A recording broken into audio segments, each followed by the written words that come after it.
Ladies, gentlemen, and every magnificent thing between and outside, this is the Envoy of Kairos, back for another commissioned Speedpaint. Our friend Ghast is back for another D&D character, and challenging me with something far less humanoid. Haven't quite done scales before, so this was a nice challenge. The last one was another friend's D&D character, having me make an Owlin.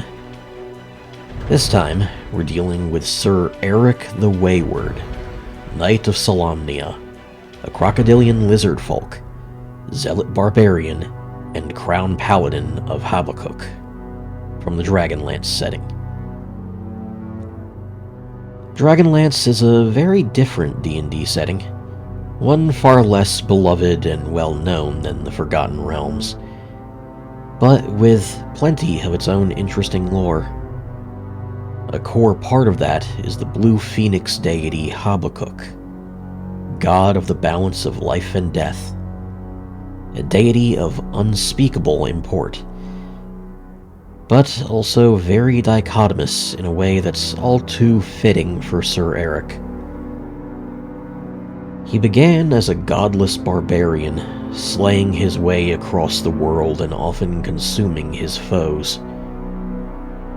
But upon assisting in slaying a fledgling black dragon, he was recruited by the Knights of Solamnia as a squire.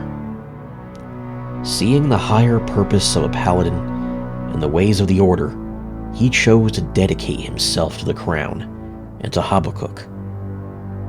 But his barbaric ways persist even beneath the banner of the crown.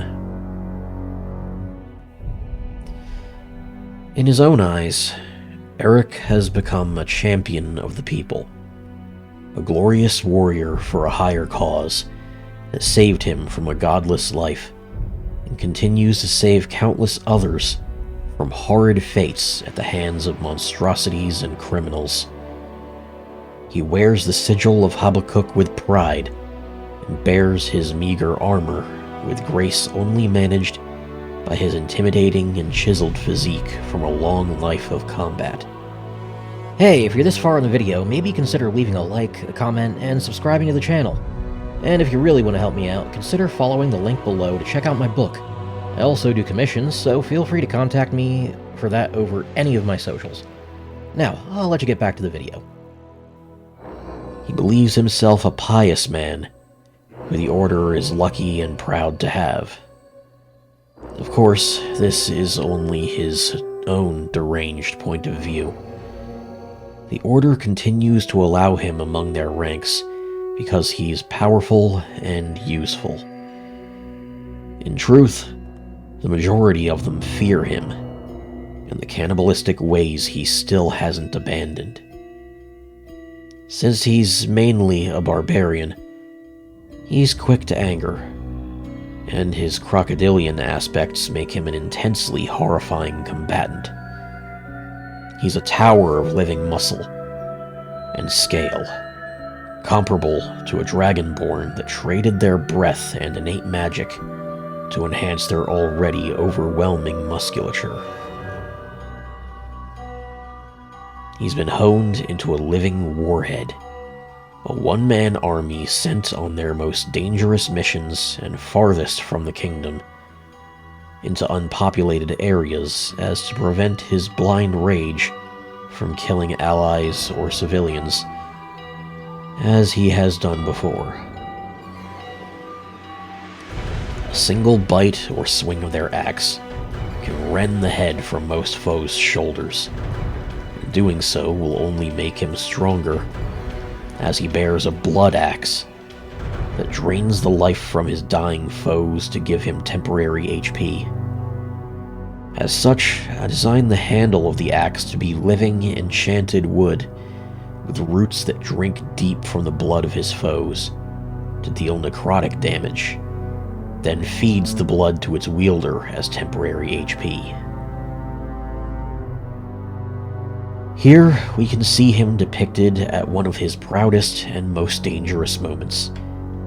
Erukk and his party managed to track down a high priest of Tiamat, an ancient blue dragon in disguise as King Belphion, living in a repurposed temple tucked high in the mountains, a high tower in the city of lost names.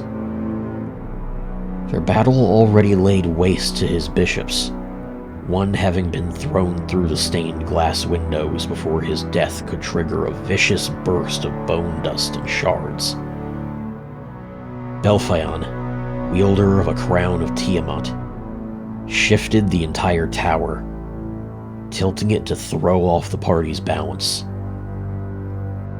He was just barely halted from using it again when the rogue stole the crown and threw it to Erukk, who ripped the crown in two with his bare hands and unleashed a grand, defiant roar. In one hand, his bloodied, dripping axe, waiting to drink deep from a dragon's veins. In the other, a healing magic of Habakkuk, helping to restore an ally harmed by the acid left in the other bishop's dying vengeance.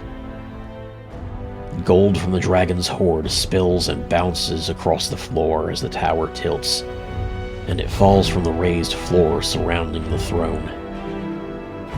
A storm fueled by the might of an ancient blue dragon rages over the mountain range. Despite his grim methods, no matter how he is perceived, Sir Erukk the Wayward continues to stand against the horrors of the world that threaten the balance of life and death. He may be a grand hazard himself, but so long as his foes are horrors of a vaster scale, he will be here to keep the scales untipped. Thanks for watching, guys, and please do remember to like, comment, and subscribe to the Envoy of Kairos for many more videos, ranging from gameplay to speed paints, the original Pokemon region, game concepts, and much more. And do try to remember the words of Kairos. Embrace every opportunity to better yourself and the world. You never know when a leap of faith will change your life for the better. See you again soon.